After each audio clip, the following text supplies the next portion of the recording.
Hello, is this live? Because this is being funny on my...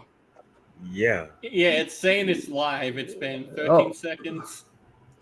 Cool.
Hello, everybody, and welcome to the Entertainment Headquarters, and welcome to another Let's Talk Live. So this basically is my segment on the channel that happens every now and then, where I pick a group of amazing guests and we just like to talk shit about entertainment, movies, television, whatever it may be. And I was inspired this week thanks to it getting close to Jaws. That's right, our good big teethed and finned friend, Mr. Jaws here, who is turning 50 years old. That's right, he's turning 50. And because he's turning 50, yep, what an old shark indeed. But there's a hell of a lot more sharks that are a lot older. But he's the big birthday boy, and because it is his 50th anniversary, and I did a tribute video called Jaws Legacy, which is available on the channel to watch.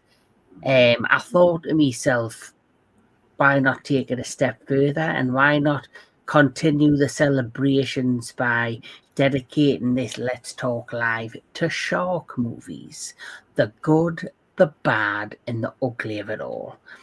And of course, to talk about Jaws and to talk about shark movies, I decided to invite a few friends of mine who are a big fan of Jaws and shark movies. So please welcome Mr. Big Bad Wolf, Mr. Jedi Granville, The sexiest of chocolates. You know it. and of course, Mr. Anthony Jordan of Anthony Jordan Movies and Gaming. And we've also got our friend Mr. Jake Hall watching us today. What's up, Jake? Hello, Jake. So, first and foremost, sharks are such a fascinating animal. They've got so much mystery behind them. They're like a connection between the present and the past, just the way they're operated. So, I'll ask everybody, what's your opinion of sharks in general and what you think makes them so fascinating and make a great character to project on screen? So, Mr. Big Bad Wolf.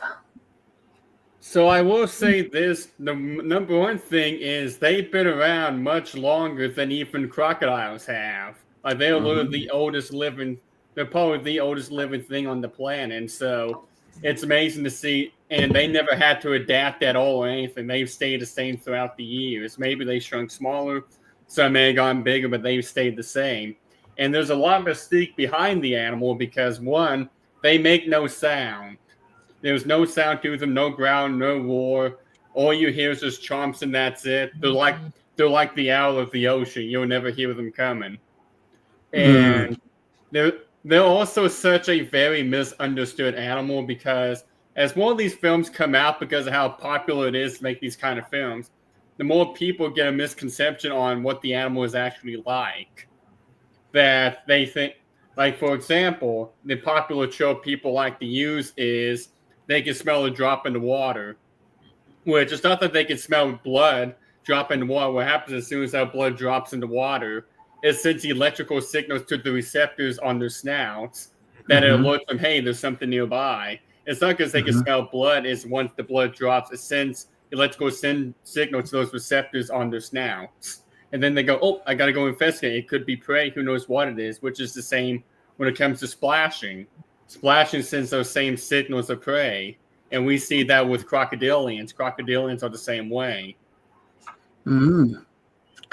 What about you, Jedi? What's your personal feeling like the fascination of sharks? Well, my goodness. I mean, Big Bad Wolf pretty much brought off some good things, some good distinctions of sharks. I mean, I guess sharks, because there's such a mystery. I think that's the reason why there's such an appeal to not just, the fear of them, but the fascination of them, because, they're just that. They're not something that you got to take lightly. I mean, you feel like something that's so, I mean, true enough, they're dangerous because of the teeth, but it's the mystery of, like I say, the eyes, their eyes are so like,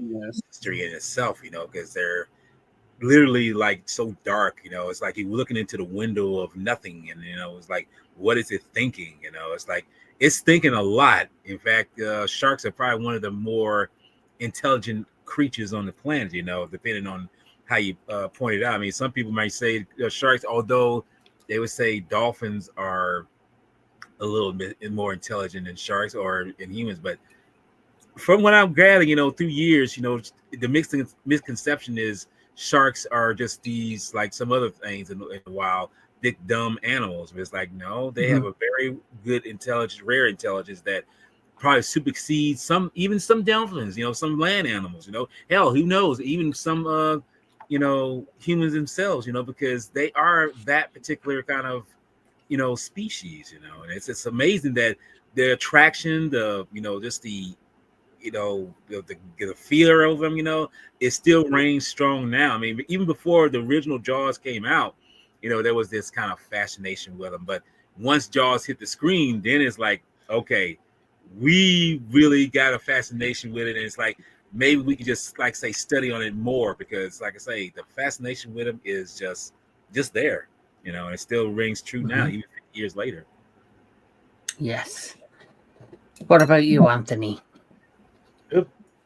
Just fascinating. They are a misunderstood creature, but they're still every bit as deadly as they are fascinating. They're a life that's completely alien to our type of life.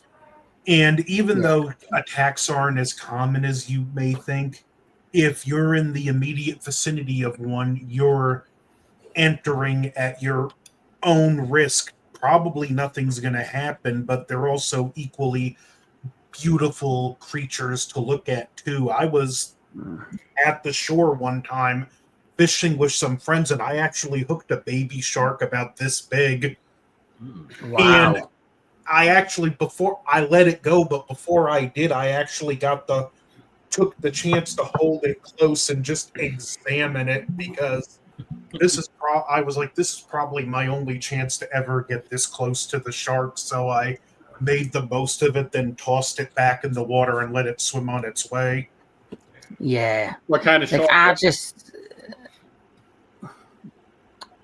Do you know what shark it was, Anthony? I can't remember. I just remember it was a baby shark. It could have been a bull, but I don't want to be held to that. So, for me personally, when I think of sharks, I find, like everyone else, I find them so fascinating, and they're the perfect creature or animal to be featured on screen as an antagonist or as just, to be featured in its film. And thanks to Jaws, as we've mentioned, it started its own genre that is continued to this day. Just like way back when you had a handful of maybe creature features in the 1950s, it was Godzilla that really kicked off the kaiju genre. And so here we are when it comes to sharks.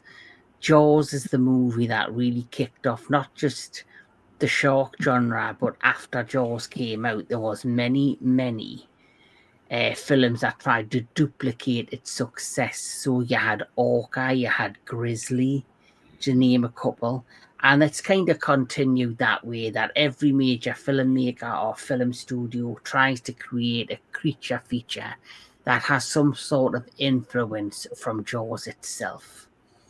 So with that said, we're here to talk about shark movies in general, the good ones, the bad ones, the ones that aren't so good. So who would like to start off with a shark movie?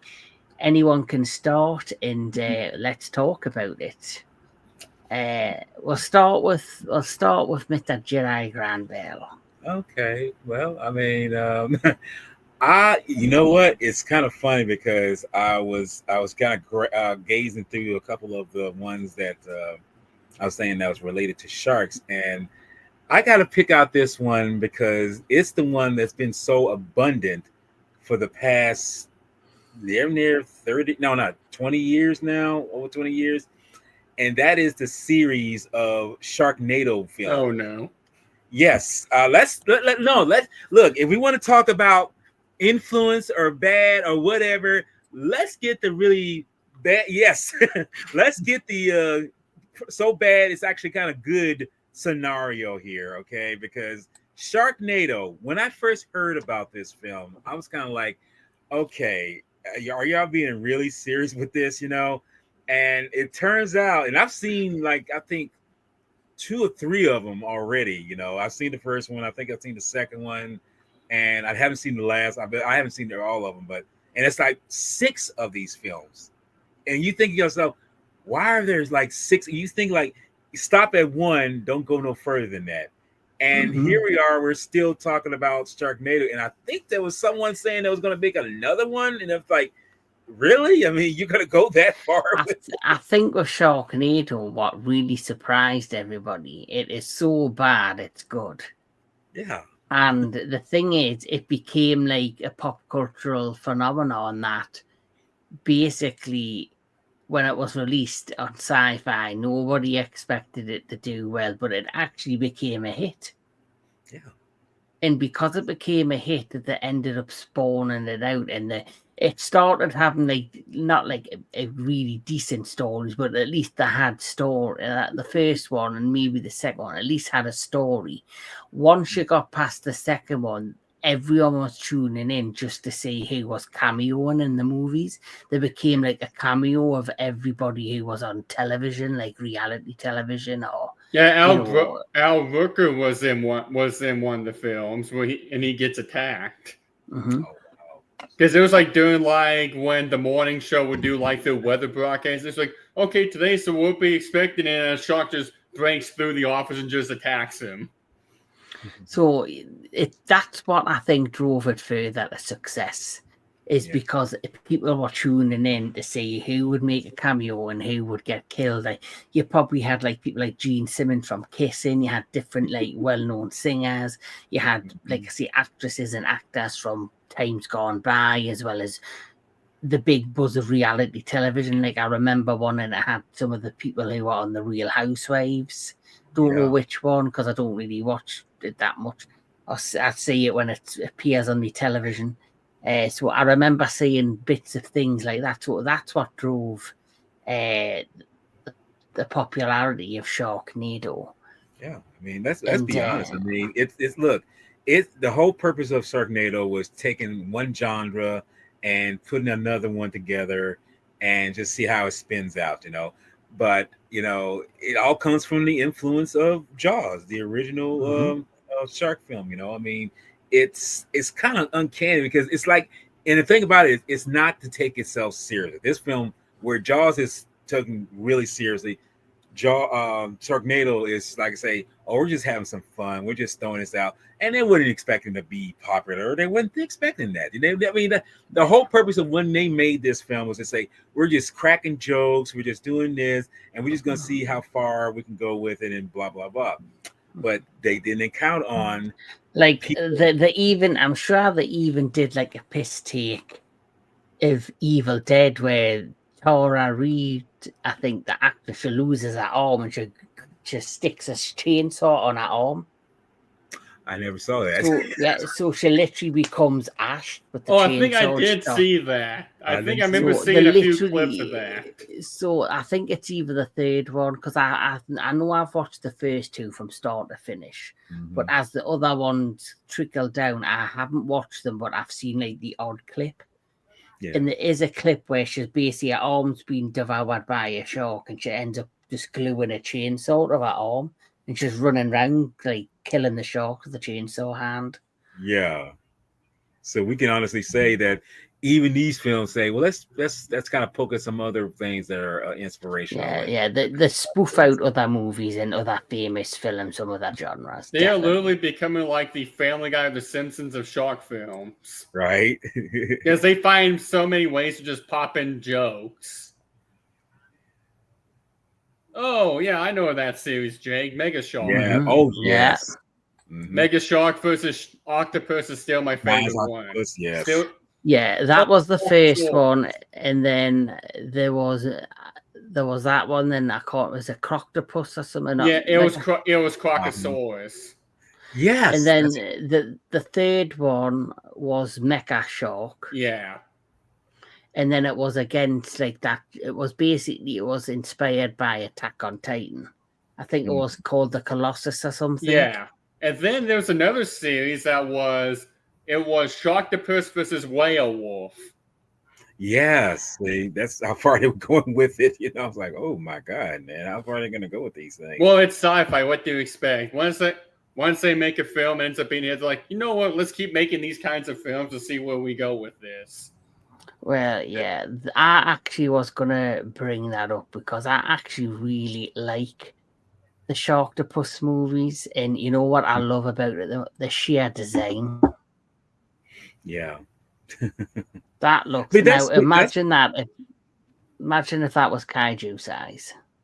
Mhm. But that's yeah. being creative, though. Yeah, exactly. I mean, because it's not that big. I think it's about the size of the Jaws in because the Jaws in Jaws is named Bruce, believe it or not. Yeah. Bruce the Mhm. Shark. Yeah. and it's about that size. I mean, if it was like kaiju size, that'd be much more horrific. It almost looks like its very own Souls boss. Mm-hmm. And the finish off the more fantasy type shark movies before we get into the more serious one, there is obviously two other ones that I'm a fan of. Of course, this one. Oh, Megalodon, yes. Megalodon. And of course, following Megalodon, but I only like the first one. The second one, I'm like, okay. Yeah, the second one they went two balls to the wall with it. I got one since we're talking about some of the more fanciful ones. And you mentioned the good, the bad, and the ugly. Yeah. Peter Benchley's Creature. It's a little bit of all three combined. Oh dang! I need to check that out. I need to check that out now. I like the design of that monster. Even I've not seen the Creature. But isn't the Creature though? If you can correct it if I'm wrong, Anthony. But wasn't there a book, and then they had released the film, but then the original title was Great White. Yeah, it was White Shark, and then White Shark. And when the TV movie came out, they reprinted the book titled Creature. Because the actual thing in it, even though it says White Shark, it's not a shark, I believe. It's a shark that had its DNA tamped. It's a little different in the book, but in the basic, it's a shark that had its DNA tampered with. Their shark, dolphin, human DNA. And as you see, it kind of gains more human features. And again, like you said with the other one, imagine this kaiju sized. Yeah, very true. And that'd be a fun fight between that and Kong. He's not credited on the cover, but this also has a younger Giancarlo Esposito who would go on to play Gus in Breaking Bad. So if you want to see one of his earlier roles right here. Mix of good, bad, and ugly, but I'd still say check it out just to say you've seen it, and the practical creature does look great. Yeah, I'm looking at that right now. That looks amazing. And is that's based on the book that was written by the same writer as Jaws? Yeah, Peter Benchley's White Shark, which for my money, it's probably his best book. Oh, more awesome. Cool. So, John, did you select the movie? If I have to think of one, it'll be a more recent one I saw, I think, a couple of years ago. It came out on Amazon Prime. I remember my friend who got me into my fitness journey. He's a big shark buff. Like, he loves Jaws. He likes The Meg because he likes the concept of what's in the ocean. Because we always talk about how the ocean has never been fully explored, so who knows what's down there that we're unaware of. There could be a kaiju in the ocean, but we don't know because we never explored it fully enough because it's too dangerous. But there was a film I watched that came out on Amazon Prime called Black Demon. Never heard of Black Demon. Yeah, that one's... Oh, yes. That's right. Yeah, that one's pretty interesting. That one's pretty interesting. It blends in a little bit of Mexico's folklore. It ties it into the shark, and it's like this guy trying to work on an oil rig. And based on a legend, isn't it? Yeah, it's based on. I forget which mythos it is, but it's based on a mythos within Mexico, and the shark is tied to that. I think it's like a curse or something, and the shark is that demon from the mythos. That's like he's cursing the oil rig because of how it's damaging the ocean's environment. Okay. And that one's like an indie film as well, because when you watch it, it feels more like an indie film, but I say it's like the Dog Soldiers of shark films. All right. That's high praise. Dog Soldiers, at least. Here's a film that I recently watched, like last year. I had seen the trailer, but the trailer makes this film look way better than it actually is. I love the concept of it. It's basically where a plane crashes into the ocean and sinks, and it's like on the edge of a ravine, underwater ravine. But obviously the way the planes hit the water, it's created an air pocket in a certain space of the plane. So there's people surviving in this air pocket. and there's a big gash at the side of the plane, and it starts letting sharks in. And they've got to try and survive. And it is a film called No Way Up. Huh. Oh, 40,000, Yeah. 47 meters down. I remember that film. Yes. So this film, because it is created by the people who did 47 meters down, I had high expectations, but I'll be honest, I was slightly disappointed in it. But it's available. I believe it might be available on Netflix, I think, or Amazon Prime. There's another film too that's made by Sci-Fi. I forget what it's called, but it's about these people who get captured by this psycho billionaire, and they're put through to go through this entire maze. And it's like each maze or phase each phase of the maze they go through, they encounter a shark. But each shark would be like, it'll be small, but as they go up, the sharks get more deadlier and deadlier. Again, I wish I could remember the name of the film, but it's like this billionaire's mad at these people because they're responsible for his son being dead, in which his son was a piece of crap. And so he got mad and captures them and places them all in there. So they're going through. So one could be like, "Oh, there's a bomb attached to you, but the key is over there. But watch out! There was a bloodthirsty hammerhead swim. Oh, that's what it is. Thank you, Jake. Shark Island. Oh, okay. And so they're pretty much tasked to try to get through all of that. So basically, it's Saw with sharks. Yeah, pretty much. It's like want to play a game, except the game involves, oh, hey, not only do you need to get this obstacle done, but you need to avoid that shark over there. Interesting. That sounds like a fun film. Since we've already mentioned it before, I really do enjoy that. Oh, that one was really decent. This one was a really good shark movie. For me, obviously nothing beats Jaws, but this is definitely, if I had to do a top 5 or 10 in sharks, which I think I did do a top 10 in shark movies, but there's been that many that came out since, so I might have to do a second one to update it. But this is definitely a one that I do enjoy, and I believe there's 2 sequels. I like that one, but I thought for what the premise was, it did go on a little too long for its own good. Can you remember the names of the sequels? 47 meters down the wreck, I believe, is the 3rd one that's coming out. I just can't remember what the second one's called. I wasn't even aware they were making a series out of it. Yeah, there was I figured it was a one and done kind of thing. No, there's a second one, and the second one's interesting as well. But the 3rd one's called The Wreck, called 47 meters down the wreck. Now 47 meters down, Uncaged. Uncaged. All right, so you've got Uncaged as the second one. Oh, And Dan then you've Fairman got- came up with one. Oh, let's have a look. Hello, Daniel. Thanks for joining me, my friend. Shark Attack. Yes. You mean these ones, Dan? Haha. Believe it, Anthony. Wow. See. But then, if we need to, you mind if I mention a couple of games that were pretty much good for the shark genre? Yeah. So there was one I played that came out a few years ago that made me get a PC because it was going to be strictly to PC at first, called Maneater. And the premise of that is you play as this baby bull shark, and you go throughout your stages of life growing because this bad fisherman that has a hook for hand literally kills your mother, cuts you out, and then throws you to the wind. And so your goal is to grow up and kill him. And so one of the inspirations to that game was Jaws Unleashed, which came out on the PS2 years ago. Oh, yeah. By the end of the game, you get a Godzilla-style heat ray.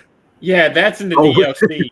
Yeah, you become like this mutant atomic shark, and you literally fight a Mosasaurus that pretty much is Godzilla. All right. Isn't there a popular mobile shark game? Yeah, I think it's called Hungry Shark. Yeah, that's really popular. Dan Filliman, if you're there, if you're watching, if you want, you can join us if you're available. The link is in the group chat if you would like to jump on and talk more shark and give us your knowledge. You're more than welcome to jump in. Jump on, Professor. Yes, Mhm. please jump on. Now, while we're in discussion of talking about sharks, I do want to mention how Jaws has kind of influenced some other types of sea creature films that Mhm. I feel are very enjoyable, but some are a little bit like too much.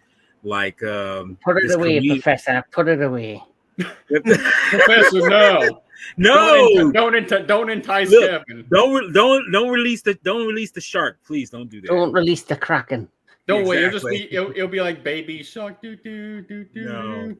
But I'm assuming that everyone here has heard of this South Korean sci-fi horror film called The Host. Yes. Yeah. Love Yes. it. Love That it. is a wonderfully made film that I feel that it's very underrated, but it does have the styles of what Jaws brought to light in terms of it's not necessarily a shark, but it's a creature that can literally, like I say, walk on land, but swim too. And the funny thing about that is, like Jaws, of course, the shark is the main character or the attraction. Yeah. To the film, whereas this is not necessarily the creature, although it's appealing. It's the emotional human needs. It's a family drama. Yes, Yes.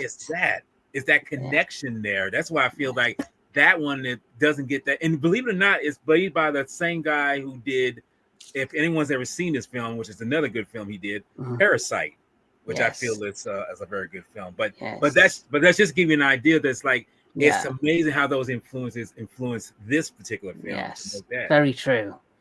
But before we continue, let's welcome Mr. Daniel Miller, the Professor. The Professor, Hello. welcome. So nice of you to come by. Yes, where's Nice. your pipe?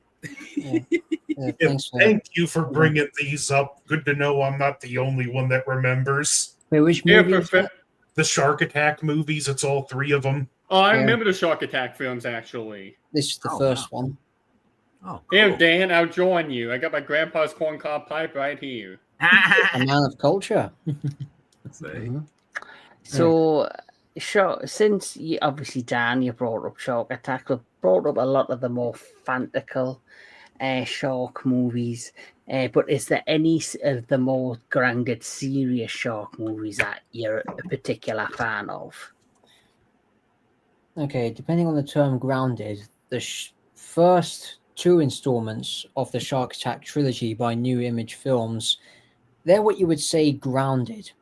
So the first one begins in an African fishing village, which is besieged by great whites who are attacking the local population. The reason behind this is that scientists are extracting their enzymes from their brain matter to cure diseases, which when you think about it, does feel like something borrowed from the Deep Blue Sea. Yeah, I was But- about to say that sounds Yeah. a lot like Deep Blue That's what Sea. I say. Yeah. But then Shark Attack 2 quite literally jumps the shark as it plagiarizes the plot of Jaws 3D, Oh, where one of the sharks captured from Africa is displayed in a marine attraction. Again, in Africa, of course, it gets loose and there's a killing spree. Then we have Shark Attack 3, Megalodon. Mm. Now, let's see, Megalodon stars, what's his name? The actor who plays as Captain Jack Harkness from Doctor Who and Torchwood. And the plot follows a lifeguard who soon discovers that a prehistoric megalodon has been unleashed due to a greedy corporation doing mining off the coast of Italy. Mm-hmm. This is a movie that's famous because of three visual effects shots with actual footage of sharks. One of them is a shark snatching a passenger mid-air as he jumps off a boat. Oh, I've seen that. That's a very viral clip from that Yeah. film. Yep. The other one, That actually happened. yeah, it actually happened. The other shot is the same shark, but he changes size to swallow an entire life raft, and then goes back to his normal size as he swallows a man on a jet ski hole. You know what? The man doesn't even try to avoid it. He just plows straight into the jaws of a I have a man. feeling the man. Oh, The scenes are very basically photoshopped together. Something tells me the Meg Literally. took it. Something tells me the Meg took inspiration from that because it sounds a lot what happened when they killed like the baby, and Yeah. then the big one comes out of nowhere. That sounds very similar to I that. think if anything, would have taken inspiration from the Meg because I think the book predates this movie. Yes, it Mm. does. Oh, that is true. It was. I keep forgetting they were a novel series before they became a film. Okay. Yep. Mhm. But I do have an image here, if I can get it up. Of Can Go you put get it it? away. So this is just a few fantastical films. As you can see, you've got Land Shark or Sand Shark there. You've also right. got a one that we haven't mentioned, which is definitely a fantastical film, but over the top. It is obviously like the 2-headed shark attack, Oh, then 3-headed shark attack. I think it's up to yeah. 6. Danny Trejo played in the third one. In the second one, it was Kevin Sorbo and Mhm. Carmen Electra. Oh, Yeah, wow. and don't forget Hulk Hogan's daughter, Brooke Hogan, was in there, a couple of them. Oh, I didn't even know that. Yes. So So you're of saying- course, as you can see, because of them films, her acting career took off. Mhm. She's now a massive Hollywood star. Obviously, I I'm will talking say this: shit. the Land Shark. I never seen Land Shark, but it just makes me laugh because of all the skits that you had in comedies of a land shark. Yes. Because when I was in Not- scout camp, that was a classic skit the staff would pull off. On- Was the that- pesky land shark doing the milk ram delivery? Yes, that was Chevy Chase pretending, on SNL. He knocks on the door and Gilda Radner was mostly the victim, and he says, "Telegram." He just says it so softly, and she's like, "Telegram." It's like that. And when she opens the door, he just like takes it. That's that big puppet and just chomps on her and everything. So it's like it was a great skid, but I love it though. Yeah. Yeah, so when I saw that land shark film on that screenshot you showed us, Kevin, that's all that made me think of was those skits from scout camp. Yeah, I know that there was a shark. Oh So yeah, I don't know if these were connected, but there were all these different shark films coming out at the same time. There was Land Shark, there was Sand Shark, there was Ice Shark, then there was, I think, Volcanic I Shark, was gonna say I think Lava sharks. Lava lava Shark. sharks. Yes. And then there was House Shark. Yeah. House shark. Okay. Yeah, it's literally a shark in a swimming pool. It's basically the ghost of a shark that goes anywhere provided there is water. and What more do you want? the, Ghost Shark. the plumbing. And also, I have here now, Walter. You may know this one. The others, I don't know. But from an Italian filmmaker starring James Franciscus. The The last Last Yes, shark. the last shark. Yes, I do believe I heard that. If I'm not mistaken, wasn't that retitled Tentacles, or was that something else? No, that was That was something. something else. Yeah, that This- was something else. This movie was actually titled Jaws 3 in some Yes. territories. No, in I other do words, remember it was also that one. I titled thought Jaws so. Returns. And it's easy to see why, because it's an Italian rip-off of Jaws. But you can also appreciate the some of the miniatures and effects work that went into this. It's so bad it's good enjoyment levels. Yeah. Well, it's kind of funny you bring up the fact that it's an Italian ripoff, because when I mentioned Tentacles, oh God, okay. Oh, I And- think I've been meaning to see that one. Has And it- anyone seen this one? I Last haven't Bill? seen that one. I've been meaning to see that one. Jeez, when did that come out? Yeah, the one the professor's talking about, it had Vic Morrow before that tragic incident on the Yeah. Twilight. Yeah. So he mentioned about an Italian Jaws ripoff. All that makes me think of is that recent Netflix film Under Paris. Yeah. Well, that was oh my God, see, I can't even talk about that film I will without. say this: it wasn't too bad, but what threw it off for me, what killed it for me, was the terrible dubbing. It was worse than Final Wars. The No, dubbing. that's not what made it bad. I mean, I can stand the dubbing. What I couldn't stand is the incredible stupidity of the characters in this film. I mean, they do whether it be the mayor or this girl trying to prove that these sharks won't attack nobody, won't harm them. I'm like, you know what? Y'all deserve to get eaten. Y'all deserve. Yeah, I would say I tried to Mm. watch it. I remember at one point I accidentally fell asleep, woke up when half the movie was done. I remember seeing just the dubbing, whenever they're talking, the words were matching the lips. And I'm like, what the hell? I'm like, this is worse than Final Wars. Yeah, right. I haven't seen it yet. Me. Oh, carry on, Anthony. I haven't seen it yet, but what shot that movie in the foot more than anything was the press promos calling it the best shark movie since Jaws. It Now, said it's the same thing for The Shallows. Oh, The Shallows is another good one. Shallows is a way better movie than Under Yeah, Paris. Anthony, Sorry. they reuse the tagline you just said. They reuse the same tagline. Really? Yeah, it's Okay. right Best I there. film feel since like Jaws. I feel like people should refrain from using that because that's just dooming the film to failure. No, what it means is they're smokers. They're sniffing something really hard for them to think. They're having, instead of a corncob pipe, they're having a crack pipe instead. Going back to Last Breath, that only came out last year. The thing is, it looks way better than Under Paris, but it's Under Paris has been hyped up, like you said, as being the new Jaws or whatever. But I heard that this film is fairly decent, and I heard no promotion for it whatsoever. No, 'cause So, it's the first I'm hearing about it. so how come that's getting promoted? Not getting promoted, but you get that piece of shit Under Paris, which me and Anubis destroyed in our core review together of the movie. Which I applaud you for. We could not even think of anything to say. It was like we were struggling to review it in the first place. But unfortunately, because of the overhype and because it got a major influence because of the tagline "Best Film Since Jaws," unfortunately, it did extremely well in the Netflix, and they are making a direct sequel. Oh no! They are doing it Under Okay. Paris too. So you Yeah, I remember hearing about that. Oh, I was doing so well until you said that, and now I was like, oh god, we got to get. We're killing the fight for water here. Yes. Well- 'cause that's, no. I got something to remedy that. Now, Please. Anthony, I'm sure that you're familiar with this one. This is the Jaws ripoff that has to be seen to be believed.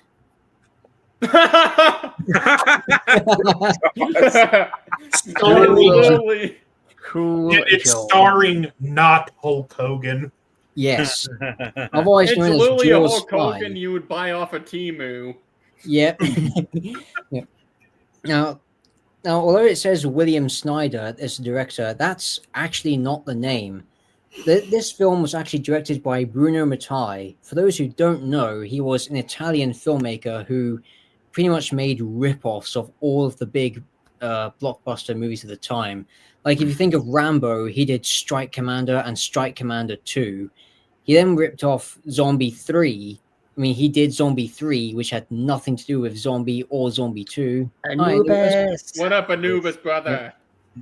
And even, I think at some point, he was involved in the rip-off of Alien, whether that was called Alien 2 or another movie, I don't know. So But basically, he was like the Asylum before the Asylum became a thing. Sounds about right. Yeah, at least the Italian version of the Asylum. If it's popular, Bruno Mattei will rip it off. Yeah. Yeah. But this movie, oh boy, where to begin with this movie? Where to begin? Okay, I'll condense the plot as best I can. A greedy real estate developer has his eyes set on a town aquarium and will not stop it at anything to get his hands on it, even if it means poisoning the dolphins with rat poison.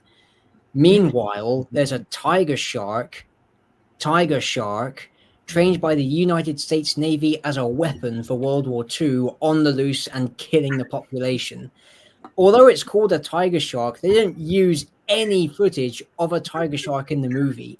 It's all great white footage from either National Geographic or the Jaws movies. And That the would- last shark heavily. That makes me think. Yes. What that makes me think of is the grizzly, because there's a scene when they encounter a black bear. They shoot like, oh my gosh, it's actually a baby. We can put it here to look. It's like, are you freaking kidding me? That's a black bear, you imbecile. It That's was not a baby. Baby grizzlies aren't that big at that age. That's an What's adult black bear. funny too about the one the professor's talking about.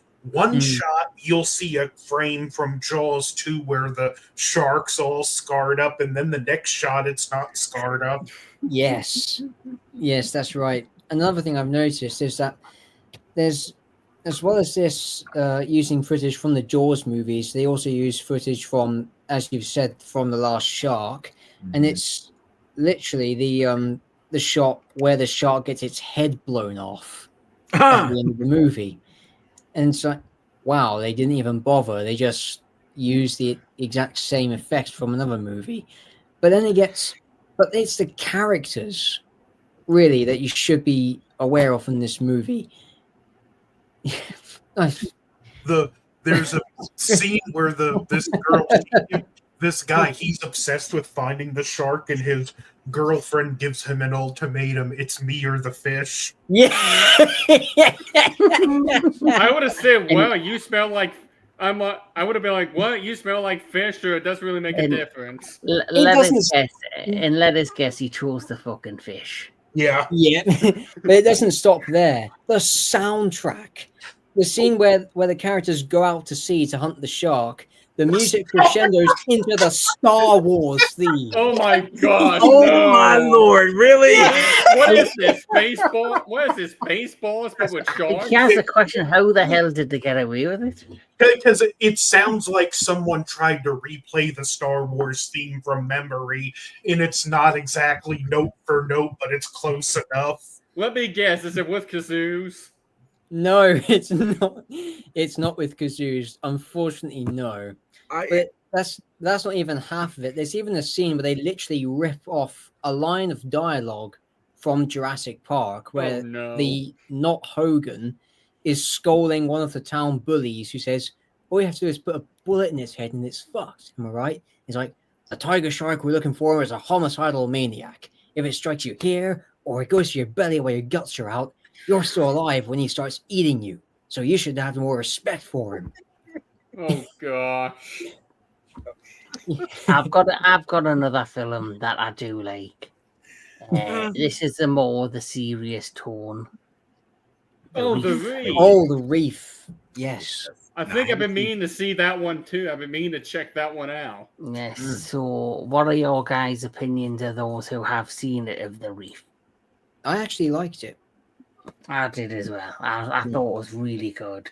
There's another one that's similar to The Reef where they get stranded, like they get knocked on the other side of the boat and they're like just floating in the water and they can't get back up.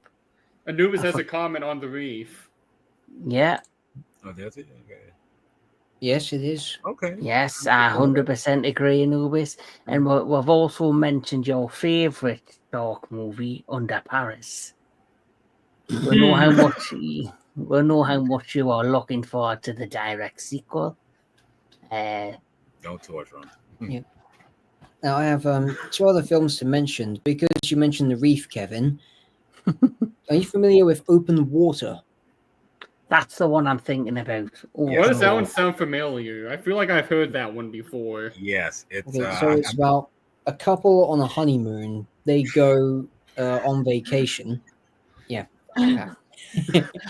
They go on vacation, then, and because they're doing a dive, they get left behind by their boat. Yeah. And They're left in the water. Mm-hmm. Yeah. They're left out in the water to die, basically. It's a very drawn out and very agonizing story from that point when they're left in this sea. Wasn't it based on a true event?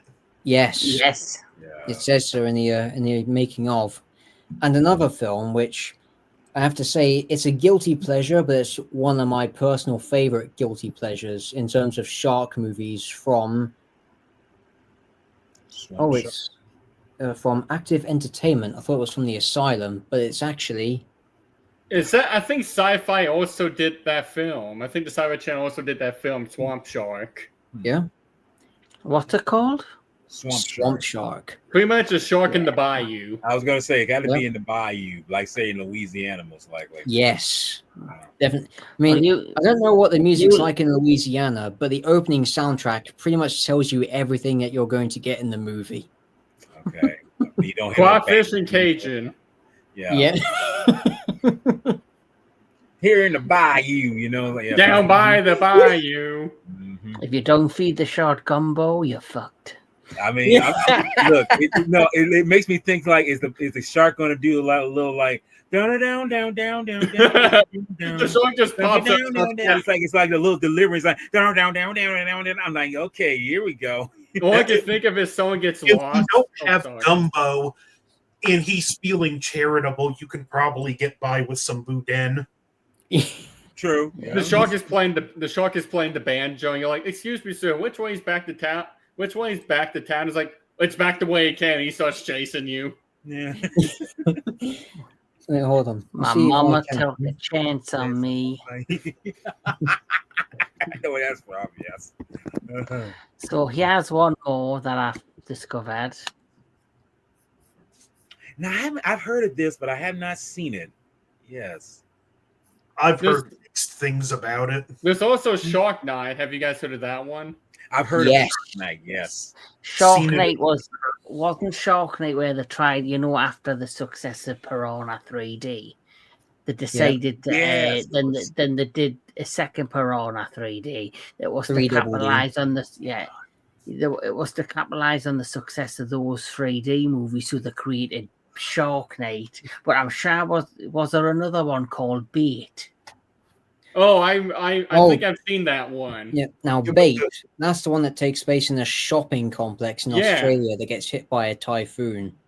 Yeah, they're like stuck inside. They're stuck inside a mall, and they have to try to get out, but also avoid the sharks. The Yeah. strange thing about Shark Night, though, is for some reason they went PG-13, so they couldn't go too far with the premise. That's kind of weird. I mean, if you got the shark, why don't you just go full blown with it? Dark Water. I think I've heard of that one. Yeah. Holly I've, Berry I- plays. I've heard of that, but I haven't seen it. Basically, the plot of Dark Water is Holly Berry plays a marine expert who returns to the water after being traumatized by a shark attack. Upon her return, she's facing the horror yet again when the shark is killing her and the friends off one at a time. There is a film that I did review which has a very beautiful woman in it. I'm just gonna get it up and show you. Yeah, you get it up. We'll watch. Why would you watch him get it up? I'm just saying. Right. I mean, they gotta Well, see some- it wouldn't be the first time, would it, Walla? no. I'm just adding levity to this. That's all. Just But having a you- little extra. no, Professor. Add fuel to the flame there, Bucks, Professor. Well, Yeah, don't I know got what- it. Oh, This no, particular film. Yeah. Deep Fear. Is it Green Fear? Yeah, what was I say? One Deep Fear. second. And okay, we see you. Ah, Yeah, Deep Deep Fear. Fear. Okay, Hmm. yes. So that's available on Netflix. Okay. And it's basically the story of that is a woman who is suffering post-traumatic stress because of her father dies in the water, and she's a diver. It's what her career is, and she basically she goes on a boat. Then she goes on like an expedition, and then they find another boat that's capsized. And it Yeah. turns out that there's two survivors of the capsized boat, so they bring them on board. Suddenly, the two people turn over with guns, and it turns out that their boat was capsized because there's another boat at the bottom of the ocean underneath that boat that is sunk, and it's got hundreds of bags of cocaine because the drug smugglers. So they basically force her to go down into the water to trying to receive the bag, but at the same time, the sharks have been swimming around and have been getting into the bags, and it sends them into like a frenzy. Yeah. Something So- tells me that That reminds me, Kevin. I think they're going to be coming up with a sequel to Cocaine Bear, along with Why? Crack-Coon called Yes, they Cocaine are. Shark. Wait, Yeah, hold on. probably. Kevin, why does that premise sound so much like Cocaine Bear but set Yes. in the water? It might possibly, but the thing is, unlike Cocaine Bear and Raccoon, it's more serious. It takes it much more serious. The CGI of the shark isn't great, but you know what? I would rather watch that again over Under Paris. But It's Yeah, speaking of- I'm never gonna touch Under Paris ever again. It wasn't like the best shark film, but I liked the plot. And the lead actress of it is just beautiful, and she does a great job. So if any of you have got Netflix, check it out. It's like a reasonably good B movie. Yeah. But speaking of CGI, that's not best all. Deep Blue Sea or No, I do want to mention No, this no, about Deep Blue Sea. What makes Deep No. Blue Sea so unique is it doesn't use a great white shark. It You're focuses thinking- on the Mako shark. Yeah. Yep. Well, he's not talking about Deep Blue Sea. He's talking about the film called Say it, Deep Anthony. Blue. You know which movie that he's talking You about. mentioned Jessica Alba. I think he meant Into the Blue. Blue. Yes. Oh, Oh yeah. It does have My some bad. stuff sequence, but no, that's not it. Yeah. I'm sorry, My Big bad. Louis. Yeah. Yes. But yeah, speaking of not so good CGI, who knows this one? yeah, Yes. we know actually it. brought that one up earlier. Mhm. The Did you- entire Mega Shark Yes, series. I did bring that up. I did put up a picture, Daniel, of like the more fantastical shark movies. As you can see, I do have the Mecha Shark versus Octopus or whatever. I will Oh. say, out of the entire series, the best ones, in my opinion, was Mega Shark versus Giant Octopus and Mega Shark versus Crocosaurus. Mm. Yeah. Those were my favorites. The Deep Blue Sea was kind of brought up. Mhm. Yeah. What about Deep Blue Sea 3? No, really? It been It's actually surprisingly decent. Is it?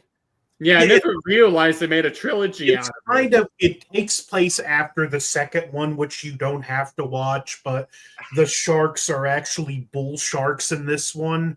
okay. And it's kind of set at this research facility that's like a bunch of houseboats. So it's a floating village, and it reunites two cast members from the last ship. So seeing them back together was nice. It's not great, but it's light years better than the sequel and just surprisingly decent. Yeah, I will say this. One thing I can't appreciate is that they're using sharks other than the great white.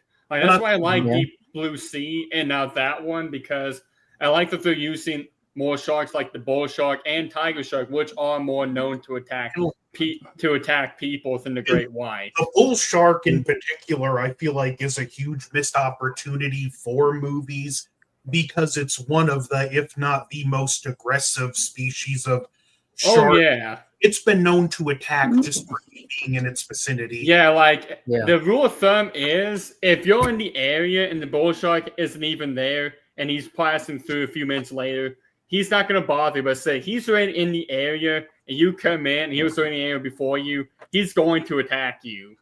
Yeah. That's true.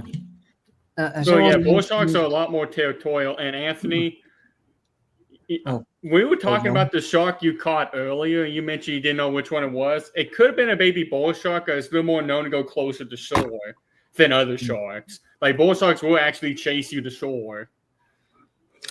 Has anyone seen a shark film called Fear Below? No. Oh, It- I feel like I heard of it, but I don't think I've ever seen it. Does it involve a plane? No, they all thinking. I think that's the one I mentioned, which is No Way Up. Oh, all right.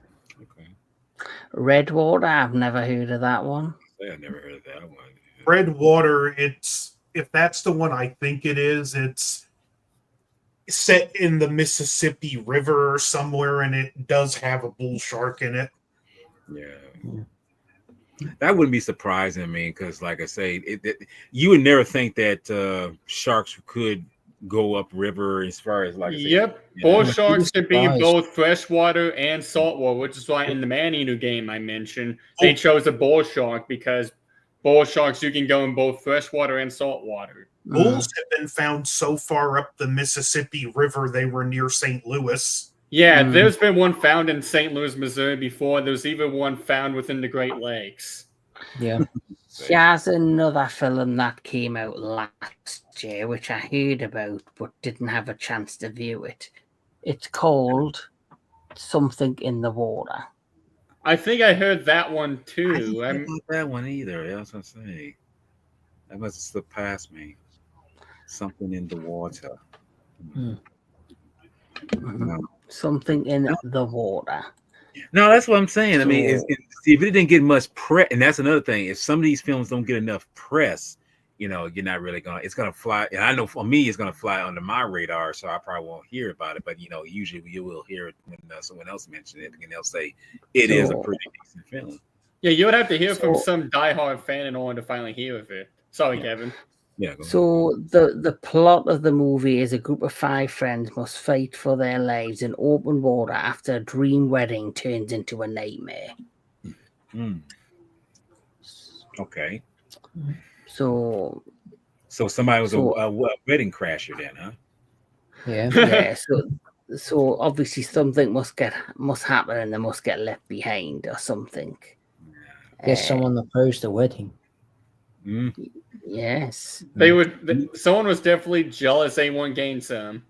Well, you know what? Maybe it's a sign of saying that if one of them is an infidel, and it's like this is the reason why the shark is appearing. You know, you never know.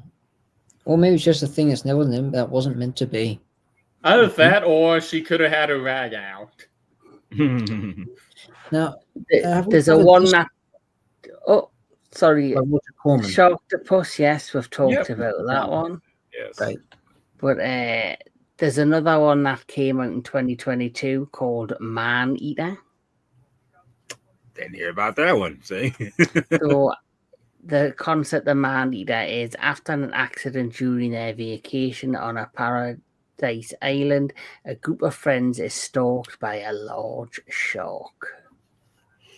I think I may have heard of that one. I'm going to look that one up real fast. Really doesn't sound that intriguing. I mean, we've heard that plot point before with Yeah. The funny thing is, there's another creature feature film called Man Eater, and it involves a Bengal tiger that's on Yes. the loose. Yes. that Yeah. sounds- Yeah. You've also got one that's simply called Great White. Mhm. Yeah. Yeah, I've heard that one. So, Heading, Cage Dive. Have you ever heard of Cage Dive? I don't think so. occasionally- Oh, well, that is actually Open Water 3. So there's actually more than one. Oh, okay. Open Water.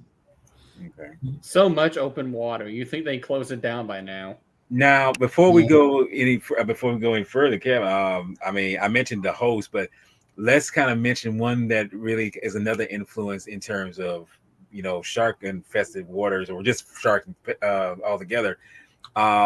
Deep Rising, which I feel is a very, I mean, it's cheesy, but it's a very wonderful blend of something that Big Bad Wolf was saying, something that's coming deep from under the water, and it's a huge whatever, and it attacks this cruise ship, and it's all about a heist, but we find out the heist is going to be thwarted by this underwater creature that's going to pretty much mess up their plans. It reminds me of The Thing. The A little movie bit. poster and the monster's design, it's like their own rendition of The Thing, except it's in the water instead of in the Arctic. Yeah. Yeah, I know DJ Anubis and Mr. Tony have recently done that on Goals of Midnight. If you haven't checked it out, please get over and check out Yeah, that check particular review of theirs. I'm a big fan of Deep Rising. I love how it mysteriously ends where they leave, you know, sorry for spoilers, but they get onto land away from this giant creature, and then you think there's something coming towards them, but it's never actually revealed Yes. what the other entity is. I was hoping if they did a sequel, it could have been something like a Monsterverse where there's different creatures that this particular character kind of meets up with, and he's got to defeat different monsters throughout the course of the series, which I was assuming the way it ended, they were hoping for a sequel or to at least turn it into some sort of fantastical series, which would have been fun. Right. So you mentioned that film. That makes me think of another film that kind of explores that entire deep underwater of the unknown. That's 2020's Underwater, which at the end, spoiler territory, there was a particular well-known horror creature that shows up near the end of that film that has been confirmed to be that horror creature. Okay. I think I've heard of it. Has anyone heard of the 70s movie Monster Shark? Yes. I have. There was also sci-fi. There's also sci-fi's Dino Shark. Yeah. I've Monster seen Shark. Dino Show. Monster Shark has basically been remade as Sharktopus, but instead of taking place on the California coast, it actually takes place in the marshlands, where a mutant hybrid of a shark and an octopus is going around killing people in the marshlands. Yeah, that's it, devilfish. Okay. I would have loved that. Anubis, great thinking. I would have loved that.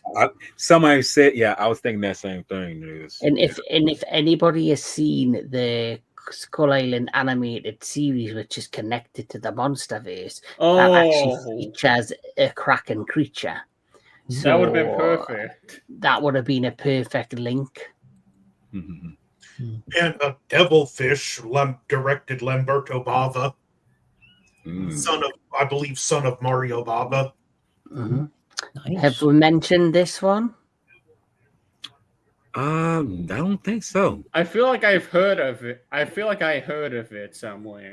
But that doesn't feature great whites or tiger sharks. I don't know. That's a sand tiger, it looks like. But yeah, that's right.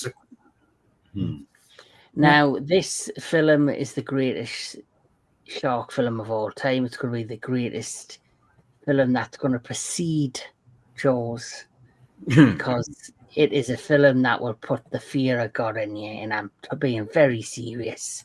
Okay. Shark No, I've heard of it. Kevin, don't get us like that, man. Oh no, but I know about this one. That reminds me of, I think it's called Raptor Priest. Velocipastor. Where it's a guy who, Philosopher Priest or something. It's like about it's this Velocipastor. Velocipastor. It's about a guy that literally turns Never into a heard of it. Velociraptor. No, never. Yeah, I was gonna say I've never heard of it. Never heard What? of it. On Blu-ray. Jaws? I heard it was a piece of shit. I heard it sucked worse than Paris. Right? Well, Cue speaking the comments now. Yes. Bring in the chaos. Yeah. And speaking of Jaws, of course, Yep. we can't not talk about Jaws without mentioning its many sequels. Now, Yes. I've been very vocal that Jaws 2 for me is, it's probably, nothing will beat the first Jaws, but I would definitely say Jaws 2 is the closest of a film that had a sequel that was just as good as the original. Very Yeah. decent. I Oh, yeah, very absolutely love Jaws 2. Jaws 3, it's a fun little romp, but it's not the best. And I'll let everybody else talk about Jaws the Revenge. Oh. I'll let somebody go. I would say it's Jaws the Revenge is kind of sad if you know a little bit about the little girl that plays Michael's daughter, like the actual actress behind that little girl. Because there was a very attractive story that was happening to her behind the scenes while that film was going on. Yes. Well, if I had to give Jaws the Revenge just one compliment, the scene where Michael gets attacked in that little submarine is a good little horror moment, but it's a good scene in an ocean of terrible film. Yeah. Has anyone ever knows there's that scene to where he gets out of the water, then 1 minute later his shirt is dried as if he just got out of the laundromat? Yeah. Another thing I give credit to Jaws: Revenge for is the soundtrack by Michael Small. Yes. If you just listen to it on its own, it's much better than the film it's used in. In, Another thing is, if you've read the book of Jaws: to Revenge, based on a They did a novelization of it. based on a screenplay by Michael D. Guzman, inspired by Peter Benchley's Jaws, they actually give a reason why the shark stalks Brody's widow from Massachusetts to the Bahamas. Because he's Are got you a ready? hold on. No. Okay, so here it is. Michael, the oldest of the two Brody sons, lives in the Bahamas with his wife and daughter, and he accidentally gets on the wrong side of a voodoo priest named Papa Jacques, and as revenge, he calls upon his loa, which just so happens to possess a great white shark. So the entire story of Jaws: to Revenge is a great white placed under a voodoo curse, and it's following a family to wipe out the bloodline. Tell It them sounds about like the- it sounds like the beginning of the film that we mentioned earlier, the Black Demon. It gets How that- better. Tell like- them about how the shark cures a guy of alcoholism. Yes, I definitely will. So there's a part in the book which is from the shark's point of view. We're following it as it swims through the stream toward the Bahamian Ocean. And it comes across a guy sitting a boat who's about to throw himself overboard to kill himself because he's lost everything due to his drinking. He sees the shark dead in the eye, and the shark somehow speaks to him telepathically. And this one is like, yeah, I'm gonna sober up and I'm getting the fuck back to shore. That reminds me of there's this one film called Cabin in the agree. Woods. There was a Yeah, that was a good Professor. opening. That reminds me of Cabin in the Woods, to where this one guy's literally smoking weed. All the monsters are running loose throughout the building, and he looks. The monster's standing right next to him. He's like, "Gee, this stuff is trippy," and then gets thrown out a window. That's one thing. All four of the Jaws movies did have a good opening kill. Yeah, Yeah, well, I can't Sure. agree to that, but I think, Professor, one takeaway from the beginning of Jaws 4, what you said from the book is, don't fuck with the gypsies. no, no. And one other thing, they actually explain the purpose of Michael Caine's character being in the Bahamas, because if you listen to the dialogue between Michael and Hoagie as they're tracking the shark via the heart monitor in the Bahamian Sea, Mhm. there's a throwaway line in there which says, well, there's lots of drugs on the island. I mean, what's Hoagie doing here? Then later on, when they're flying out in the plane, Michael asks, what are you doing when you're not flying people? To which I Michael Caine says, I deliver laundry. That's actually a reference to Michael Caine's character being an undercover agent of Interpol, busting a drug operation in the Bahamas. I thought he was a mule, actually. Yeah, I was about to guess that there was an undercover drug operation. Yeah.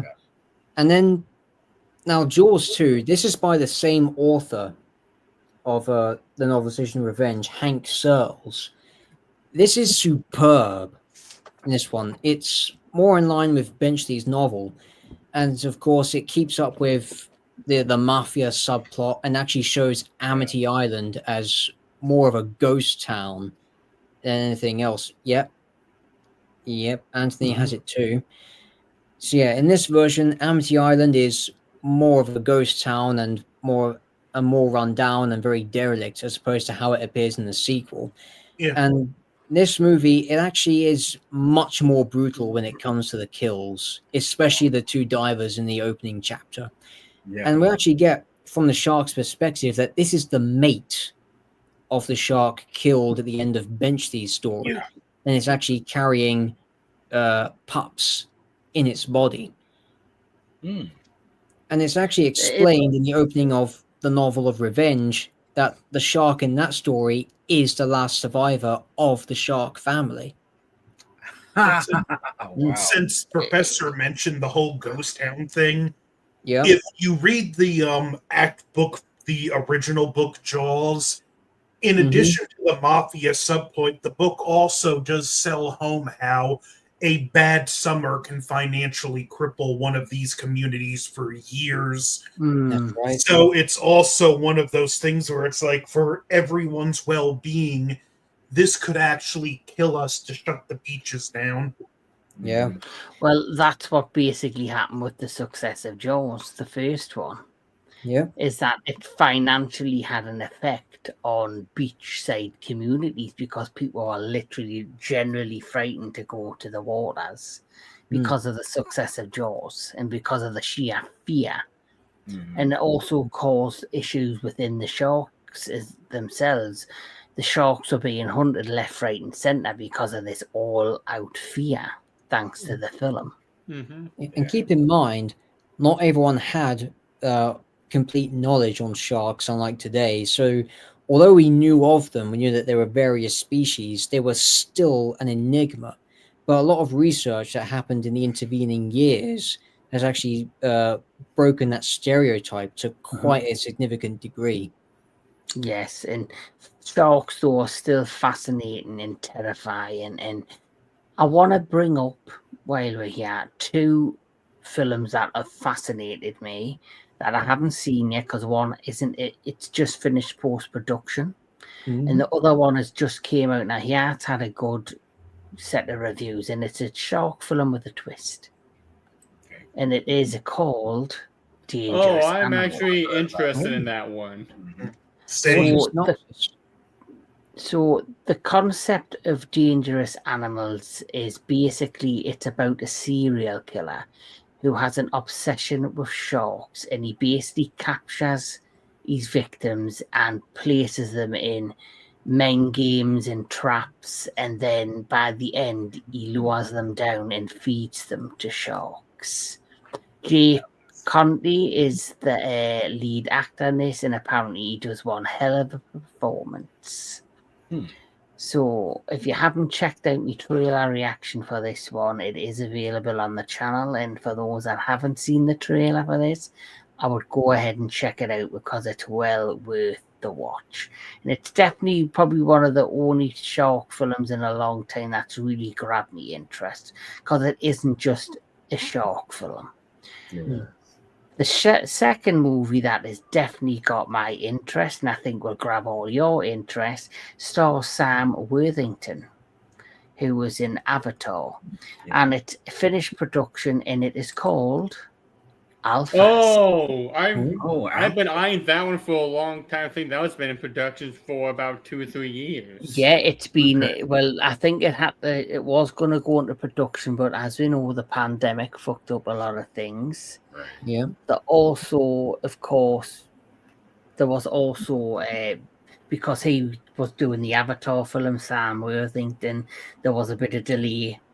But the plot of Alphas is followed. After a series of great white shark attacks threatened to derail the economy of a quiet seaside town, a former local surfing legend and a retired orca trainer teams up to unleash their natural adversary against them. So it's basically going to be this surfer and an orca whale versus a whole group of sharks, great whites. So for me, that's a really interesting concept and really grabs at me.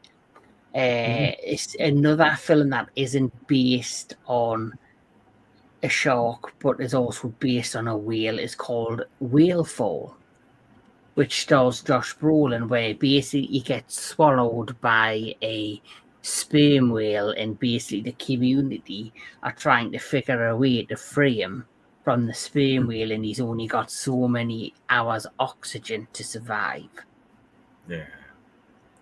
So 2 very interesting shark movies there coming soon. Well, one that's out now, one that's heading our way later this year.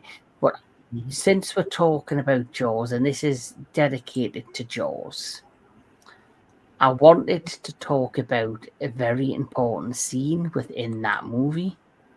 And of course, it is the Indianapolis scene. Yeah. And the reason I'm bringing the Indianapolis Sea, which was all ad-libbed so beautifully, that here in the UK, the son of Robert Shaw, Ian Shaw, decided to dedicate and co-write a play based on the makings of Jaws. Okay. And it is called The Shark is Broken. And here is a photo of the cast against the actors in the movie. Yeah. They're actually pretty. Now, It's pretty spot on. Right. Yeah. yes. And the one who is playing Quint is Robert Shaw, and the one who's playing Quint in the play is his actual son, Ian Shaw. Okay. He's a ringer for his dad. Yeah. It is. So I thought, because I'm really looking forward to when it arrives in Newcastle, I do really want to go see this play, just out of fascination. It is a comedy as well as, it will have serious tones and moments because it's based on, the characters making, like, Richard Dreyfuss and Rob Schneider, and it's about the actors and making the movie. And as you know, Robert Shaw and Richard, they didn't get on that well in the movie. That's what I heard. Yes. During production, it was like a balls test, messing with each other. It's like but I wanted to show you a little glimpse of this show that is coming to the UK, and I'm hoping it will probably travel to the US. So here is the actual trailer for The Shark is Broken. Okay. The USS Indianapolis, June the 29th, 1945. 2 torpedoes from a Japanese submarine slammed into our side. We was coming back across the Pacific from Tinian to Leyte. Damn near 1,100 men went over the side. Lifeboats was lashed down so tight for the bomb run we couldn't cut a single one adrift. There was no raft. He literally sounds like his dad to a T. Oh, for God's sake, I can't say this. It's duller than my tax return. Who gets top billing? Relatable. Oh my God, you screwed us. Your name's higher and in the middle. Bingo! Saints be praised! You're like a truffle pig, boy! Boy, you are such a bad loser.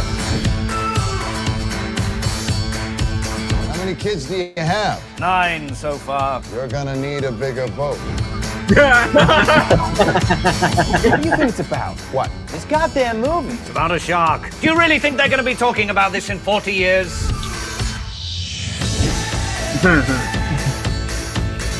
Okay. There you go. I'm actually intrigued. That sounds like the Spaceballs equivalent to Shark. Yeah. Yes. Oh, So, the desert. What's has interesting really- since you mentioned that scene, if you read the book, that wasn't in the book. The information wasn't declassified yet. Exactly. And without that scene, Quint's character feels really incomplete. Yeah. I feel Yes. something too. So it's due in Newcastle, I think, in November. It's done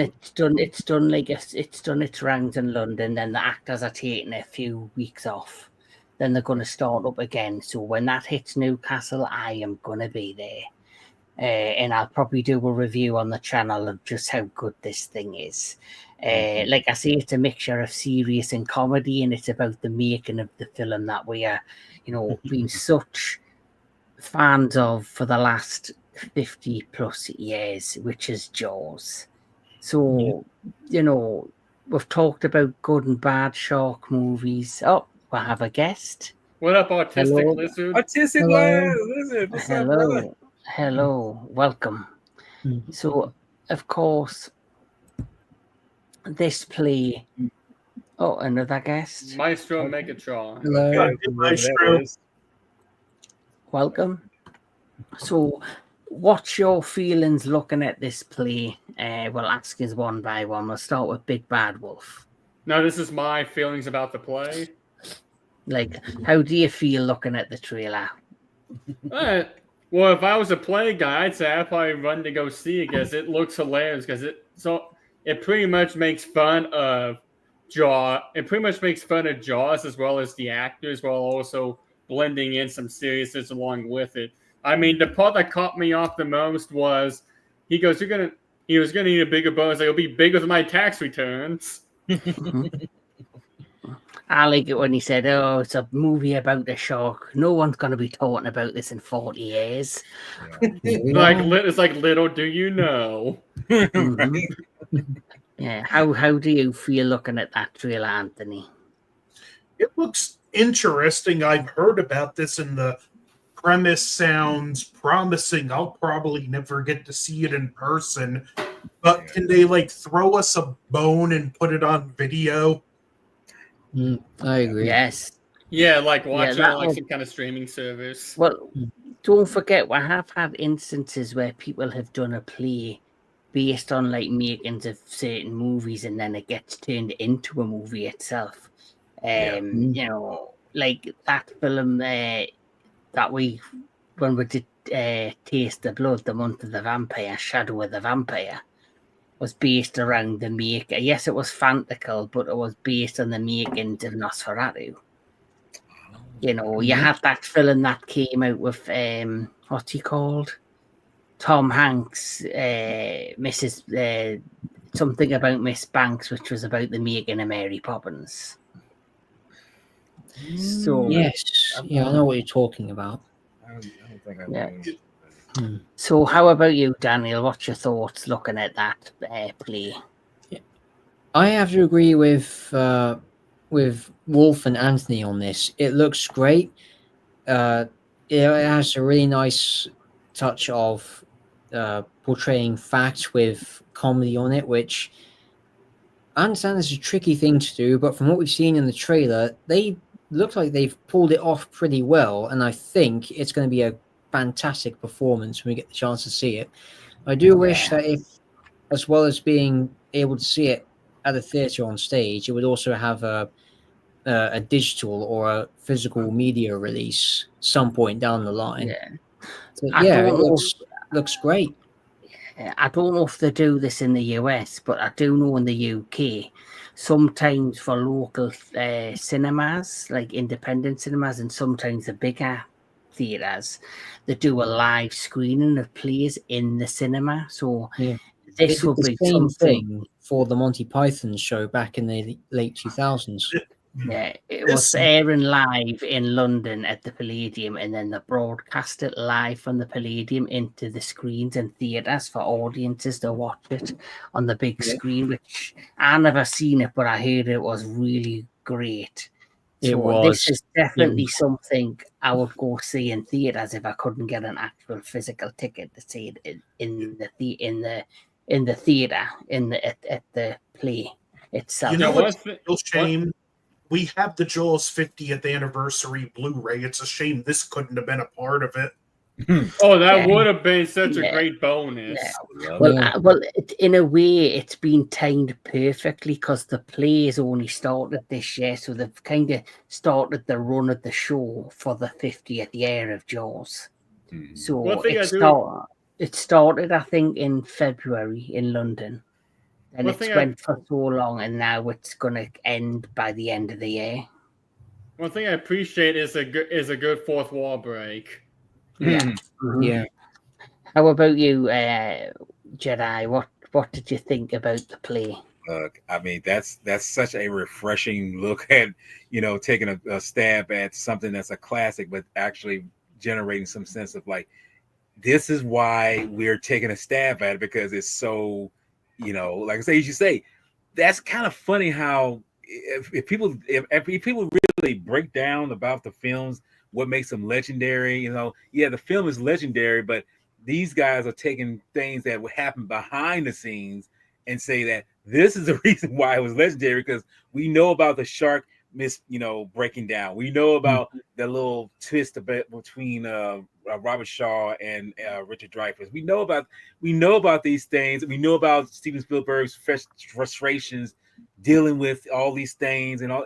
to me makes me realize like this is why I say I wish more people would do stuff like this, like for either for Star Wars, for Alien, for even Die Hard, and say anything that was going behind the scenes. I would love to see that, and I'm like kind of like Anthony. I mean, I wish they could have put this on physical media where it'll be on the bonus of the 50th anniversary of Jaws, but.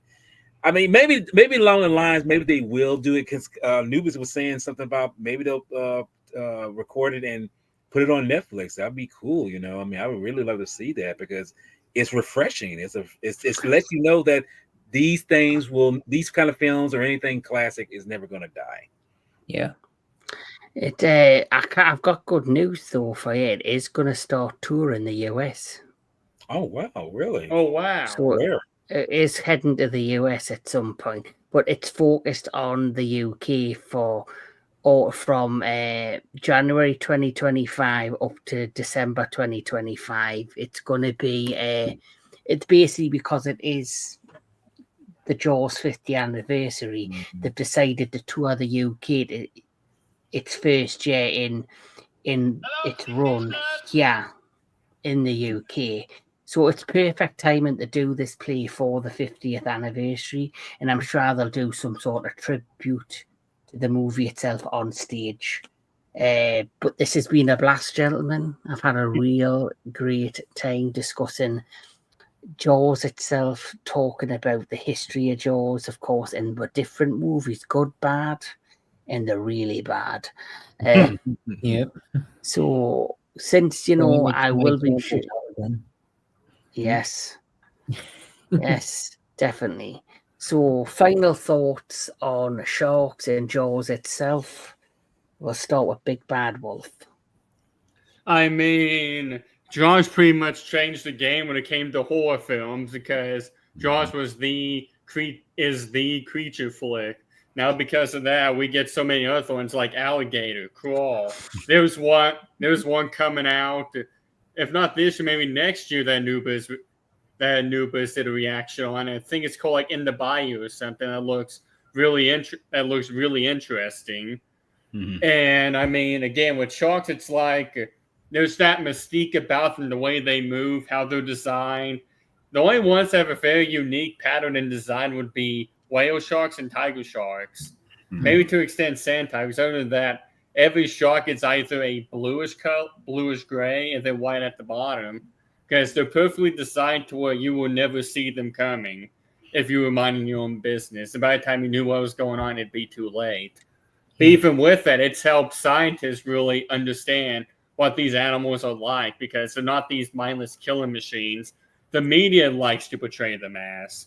They're just animals that live their life, and we just happen to be in the wrong place at the wrong time when it happens.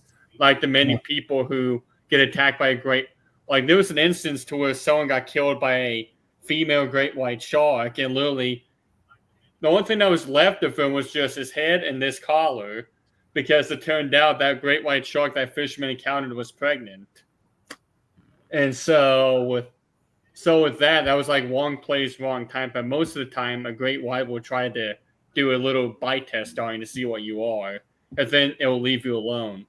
Most other sharks do express curiosity, but it's like, you guys got to look at videos of divers when they're feeding on a whale, because if they're focused on feeding on something, you can literally go up and pet them. If they're not focused and they're more focused on you, there's a way you can put. Like, there's so many divers that will like push them away. Mm-hmm. But it's like you don't want to shove them. Mm-hmm. But yeah, those sharks are just an amazing creature, and it's so interesting how all it took was one film for us to really want to get an understanding of them. Yeah, that's true. Anthony Jordan. Just Jaws, the progenitor. What more can I say? Great movie. I'm going to be joined by 2 guests tomorrow, including the professor, talking about it. It's the progenitor. It set the pace for what these creature movies can be and how serious they can even be, because in the hands of any other director and producers, this could have been a budget movie that was easily forgotten. And the shark itself is just such a great creature to put around these movies. because of how fascinating they are. Like John said, like some sharks might do an exploratory bite, but as big as some of them are, that's still enough to kill. One of my thoughts with shark movies, I keep going back to the quote from Deep Blue Sea when one of the scientists is talking and says, "Beneath its glassy surface, a world of gliding monsters. We choose to go into their world, into a environment that's totally alien to us, and for good or bad, we do so at our own risk." It's like what Jason Statham's character says in The Meg. When you go down that deep, you put your life in your own hands. Yes. Yeah. Daniel Miller.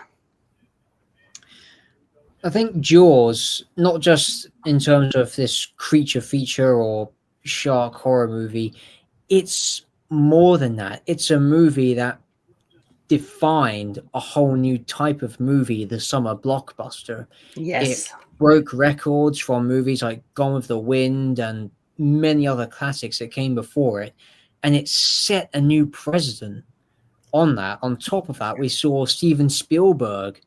Effectively, this is the movie that made his career, although before this he did Duel and Sugarland Express. This was the movie that put Spielberg on the map and showed his power as a filmmaker, from juggling deadlines and working within budgets and technical difficulties. Jaws, to me, as well as being the first movie I ever watched growing up as a kid, it's also the movie that's made me think of what I wanted to do with my life in terms of wanting to make movies. There's also a film that I end up coming back to for many other reasons, especially for the shark itself. Sharks, even to this day, although we've done copious amounts of research with various species all around the world, there is still a lot we don't know about them. And they still continue to terrify us because of Jaws, the movie, and its soundtrack, and for some people, even Peter Benchley's novel. But it's the very nature of their being, from their design, which looks fish-like, but it's also sleek, it's elegant, and it's also unnerving. And Quint described this perfectly. When a shark looks at you, it's like these lifeless eyes, black eyes, like a doll's eyes. At first, he doesn't until he bites you. Then those black eyes roll over white. The ocean turns red. You have that high-pitched screaming. Then you know it's living. Which, that monologue description of the sharks attacking the crew of the Indianapolis was brilliant, and it actually emphasizes more on how these sharks appear at first when you see them for the first time. Then when they attack you, it's layers upon layers of mystery on one of the oldest survivors on this earth for millions of years, long before the dinosaurs and long after them too. So besides the crocodilians, sharks are literally the oldest animal on the planet. Yes. Mm-hmm. I mean, Jaws and shark movies in general, good or bad, they're always going to have some form of entertainment and special place for many people, whether they be people who just love watching movies, people who want to be entertained, as well as people who have a genuine passion and curiosity about the creatures in our oceans, which even they are still unexplored. Who knows? Maybe there might be a bigger shark out there. There might be a new shark that we have no idea still exists, or even the most scariest shark you could ever want to meet is a gay shark. Yeah, true. But yes. Yeah, absolutely. Yes. Jaws, Choppy. Loved it. That's all I have to say. Yes. Are you finished? Yes. He's got more. I think you put Anthony to sleep. Right. So, Mr. Jedi Grandville. Well, to kind of partay in what the professor was saying, in fact, it's good that he mentioned this. You know, sharks are always going to be a very just wonderful subject to deal with, because let's be honest, they're still a mystery. I mean, no matter how far we make films where we do them in a serious way or do it a parodied way, they're always going to be some sense of something that they'll entertain us, that brings out the dread, that brings out the joy, that brings out our fascination with them, and kind of like what he mentioned, Professor mentioned, dinosaurs. There's another subject that keeps to this day plays on our own, like fascination with, because we've been noticing dinosaur films since the beginning of moving pictures. We've been seeing so many iterations of dinosaurs, whether they be very chunky in men's and costumes, or stop motion, to recently, CGI, and we got a film coming out called Jurassic World Rebirth, which I hope does a very good job, because Garrett Everett's going to be directing it. But the simple fact is, that's a animal or species that's non-existent. Although, do we know for sure? I mean, could some dinosaurs be still living? I mean, sharks are kind of a relevance to what they were millions of years ago. So I mean, that's technically birds are dinosaurs. Yes, chickens. Yeah, the closest relative to dinosaurs. Well, let's put it like this: dinosaurs have two common relatives: the archosaurs, which contrives of the birds, and the crocodilians. Yeah. So just to finish off, that fascination is still there, and there's no reason why Jaws shouldn't go another 50 years, because it's always going to fascinate us as the human mind absorbs these kind of things. So definitely couldn't agree more. As for me, I've always had this fascination with the water and with sharks and the mystery of the ocean. Like you say, only probably 2/3 of the oceans have actually been explored, so we still don't truly know the full depths of what's down there. And sharks are a huge part of that mystery. And because of that, Jaws kind of distilled a certain image of what that mystery possibly could be. It could be full of danger and fear and teeth. But in most parts, sharks are not that dangerous. They kind of keep themselves to themselves. But Jaws, of course, is a film that will always, be a mixture of excitement, fear, horror, and just total fun. And I'm so glad that it's continued to inspire filmmakers and general audiences around the world. So happy birthday to Jaws, happy birthday to reaching 50. And I guarantee you Jaws is going to be around for another 50 years. Oh, definitely. Sure. Yes. I finally would like to thank each and every one of my amazing guests that's made, this night a fun night. I've had a blast listening to all your ideas and recommendations, good, bad, and ugly shark movies. Can't wait to do another one, a Let's Talk Live, where we just talk the shit and talk about the subject that we all enjoy. So this has been a good one. So for me and my guests, everyone have a good night. And as always, keep the love of Jaws alive. Baby.